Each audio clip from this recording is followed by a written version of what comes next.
बहुत भूख लगी है। सोचा था प्रीति को मनाकर किसी अच्छे रेस्टोरेंट में ले जाऊंगा खाना खिलाने, पर पता नहीं वो मुझसे नाराज होकर कहाँ चली गई। मायके में भी नहीं है। कम से कम फोन तो स्विच ऑन करके रखती। भैया, एक पैकेट बिस्किट देना। बिस्किट खरीदते खरीदते आनंद की नजर अचानक से रोड पे जा रही एक कार पे पड़ी। प्रीति, ये तो प्रीति है। ये इस कार में कहाँ जा रही है? प्रीति, प्रीति, प्रीति। प्रीति कार में किसी के साथ घूम रही है और शायद उसे मेरी आवाज भी सुनाई दी होगी, पर फिर भी वो इग्नोर करके चली गई।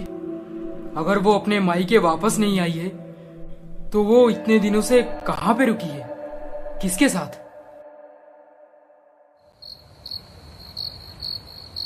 तो तू ये कह रहा है कि ज्योति या प्रीति कोई भी अपने मायके में वापस नहीं गई? नहीं भैया, सास ससुर तो यही बोल रहे हैं। और एक बात भी है, अगर वो दोनों मायके चली गई होती तो अब तक हमारे ससुर जी हमसे मिलने नहीं आ जाते। उनकी बेटियों को वापस ले आए हम, इसीलिए हमें रिक्वेस्ट नहीं करते। हाँ हाँ, बात तो एकदम सही है। मुझे जहाँ तक पता है कि दोनों बहनें एक साथ एक ही घर में बिल्कुल नहीं रह सकती, क्योंकि हर बात पे लड़ाई झगड़ा करती रहेंगी। फिर दोनों अब कहाँ पे किसके साथ रहती हैं, ये पता करना चाहिए हमें। भैया, आप ज्योति भाभी से एक बार बात तो कर लीजिए, शायद कुछ पता चले। तुझे क्या लगता है, मैंने उससे अभी तक कॉल नहीं किया। पिछले 10 दिनों से मोबाइल स्विच ऑफ बता रहा है। अब तू बोल रहा है वो मायके में नहीं है, फिर मैं उसे कहाँ जाकर ढूंढूं? अगले दिन संतोष और आनंद फिर से अपने ससुराल पहुंचे। बेटा, आप दोनों बार बार हमें अगर एक ही सवाल पूछेंगे कि ज्योति और प्रीति कहाँ हैं, तो हमारा जवाब थोड़ी बदल जाएगा। देखिए माँ जी, आपकी बेटियों को हमें छोड़ के 15 दिन हो गए हैं। अगर आप सीधा सीधा नहीं बोलते कि उन्हें कहाँ छुपा के रखे हैं, तो हमें मजबूरन आपके खिलाफ पुलिस में कंप्लेंट करना पड़ेगा। तुम दोनों क्या पुलिस में कंप्लेंट करोगे? मैं तुम्हारे नाम पे एफआईआर दर्ज करूंगा कि तुम दोनों ने झगड़ा करके मेरी बेटियों को घर से निकाल दिए हो और वो अभी लापता हैं। देखिए पापा, हम नहीं बल्कि वो दोनों झगड़ा करके घर छोड़िए। जाओ, पहले मेरी बेटियों को सही सलामत घर वापस लाओ, नहीं तो मैं सच में पुलिस स्टेशन पहुंच जाऊंगा। 10 दिन तुम्हारे पास है, जाओ। भैया, अब क्या करें? ससुर जी बोल रहे हैं 10 दिनों के अंदर अंदर अगर उनकी बेटियां नहीं मिली तो हमारे नाम पे केस दे देंगे। मुझे कुछ समझ नहीं आ रहा, क्या करूं? दोनों भाई निराश होकर उसी दुकान के पास पहुंचे जहां से आनंद बिस्किट खरीदा था। भैया देखिए, प्रीति इसी रास्ते से गुजर रही थी कल, लगभग यही टाइम तो होगा। तो चल यहीं पर बैठ के इंतजार करते हैं, शायद फिर से दिख जाए वो। और तो कोई उपाय नहीं बचा। एक नहीं, दो नहीं, पूरे 3 दिन से रोज सुबह सुबह दोनों भाई उसी दुकान से बिस्किट खाकर प्रीति का इंतजार करने लगे, पर प्रीति उन्हें नहीं मिली। और चौथे दिन, आनंद, 4 दिन से सुबह शाम यहीं पे ड्यूटी कर रहे हैं हम दोनों, पर कोई फायदा नहीं हुआ। चल अब चलते हैं। मेरा मन कहता है इसके अलावा हमारे पास और कोई चारा नहीं है। डिटेक्टिव पैसे हजम करके बैठ गया, ना तो माँ पापा को ढूंढ निकाला और ना ही उस बारे में हमें कुछ लीड्स दे रहा है। अब चलो, अब यहीं पे बैठ के प्रीति का ही इंतजार कर लेते हैं।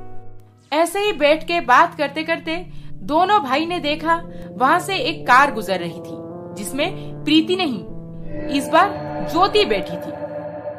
आनंद, ये तो ज्योति है। मैंने भी वही देखा भैया, चलो पीछा करते हैं। हाँ हाँ चल। बिना देर किए संतोष और आनंद अपनी गाड़ी में ज्योति जिस कार से जा रही थी उसका पीछा करने लगे। काफी देर पीछा करने के बाद वो कार जाकर एक बहुत ही सुंदर बिल्डिंग के पास रुकी और ज्योति गाड़ी से उतरकर हाथ में ढेर सारे सामान लिए घर के अंदर चली गई। भैया, ये ज्योति भाभी इतने सारे सामान लेके अंदर कहाँ चली गई? चल हम भी चलते हैं। आखिर मुझे भी तो पता चलना चाहिए कि ज्योति इस घर में किसके साथ समय बिता रही है। आज सब कुछ आमने सामने होगा और मैं ज्योति को डिवोर्स दे दूंगा। This is final. दोनों छुप छुप के घर के पास जा पहुंचे, पर दरवाजा तो अंदर से बंद था, इसीलिए दोनों एक खुली हुई खिड़की के पास जाकर अंदर झांके। ये देखिए, मैंने आपके मनपसंद का सारा सामान ले आया है। अब 10 दिनों तक बाहर जाने की कोई जरूरत नहीं। और प्रीति, तेरा सामान भी ले आई हूँ, ये ले। थैंक्स दीदी, नहीं तो छुप छुप के बाहर जाकर सामान लाने में बहुत परेशानी होती है। दीदी आ जाओ, मैं सबके लिए चाट बनाई हूँ, मजे से खाते हैं अब। प्रीति के हाथ का चाट तो एकदम लाजवाब है। आओ ज्योति, जल्दी करो, शुरू करते हैं। हम सब तो यहाँ सुकून से जी रहे हैं, पर पता नहीं मेरे दोनों बेटों पे क्या बीत रही होगी।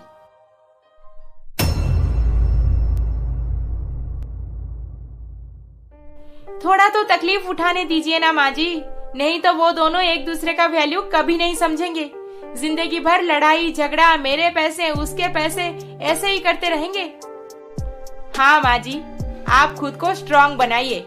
हम जितने दिनों तक यहाँ पे छुप के रहेंगे, वो दोनों उतना ही क्लोज होते जाएंगे आपस में। वैसे ज्योति, प्रीति, तुम दोनों ने सही प्लान बनाया, नहीं तो आज भी संतोष और आनंद एक ना हो पाते। अच्छा हुआ जो शादी के अगले दिन से ही तुम दोनों ने ये खेल शुरू कर दिया। कैसे नहीं करते खेल शुरू? माँ जी तो हम दोनों बहनों को शादी से पहले ही सब कुछ बता दिए थे, और हम दोनों अपना प्लान तभी से सोचकर तैयार थे।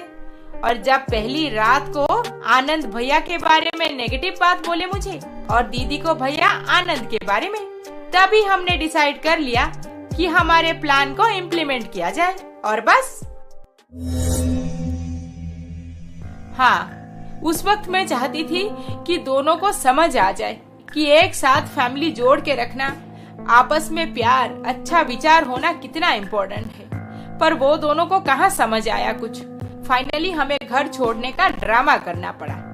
पापा तो व्हील भी बना के भेज दिए दोनों को। आप चिंता मत कीजिए माँ जी, मैं कल रात को छुप के गई थी घर पे, ये देखने की दोनों भाई अभी तक अलग हैं या एक साथ हमें ढूंढ रहे हैं। फिर मैंने देखा कि दोनों एक ही कमरे में एक ही बिस्तर पे लेट के बड़ी दुखी शक्ल बनाए कुछ बातें कर रहे थे।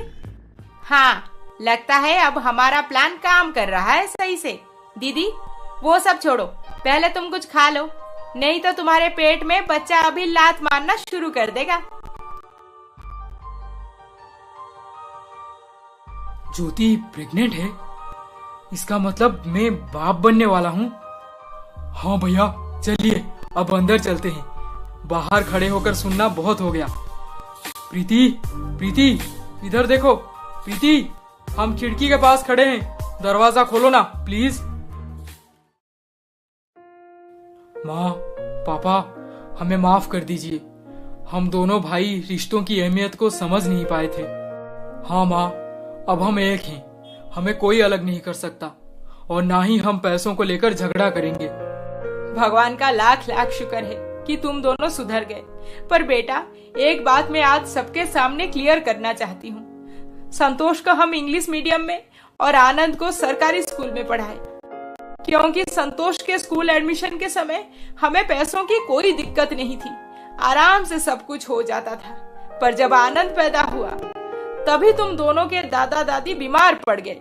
उनके इलाज में महीने में कम से कम 20-30 हजार खर्च हो जाता था, और इसके चलते हम आनंद को इंग्लिश मीडियम में नहीं भेज पाए।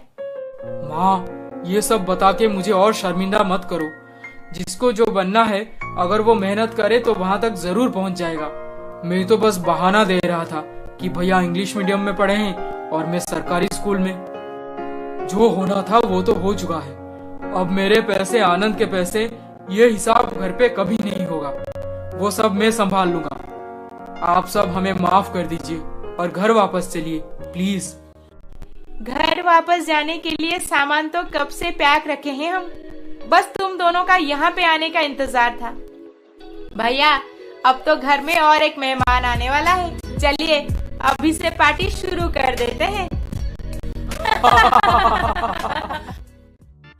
उसी दिन से मिश्रा जी के घर पे खुशियां ही खुशियां छा गई। बुढ़ा बुढ़ी अब बड़े सुकून से जी रहे थे, क्योंकि दोनों बेटे और दोनों बहुएं एक साथ एक मन होकर रहने लगे।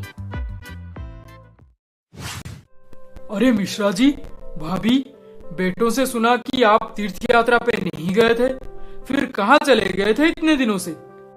हम 4 धाम तीर्थ यात्रा से भी बड़े तीर्थ पे गए थे, जहाँ पे हमारी दिल की मुराद पूरी हो गई।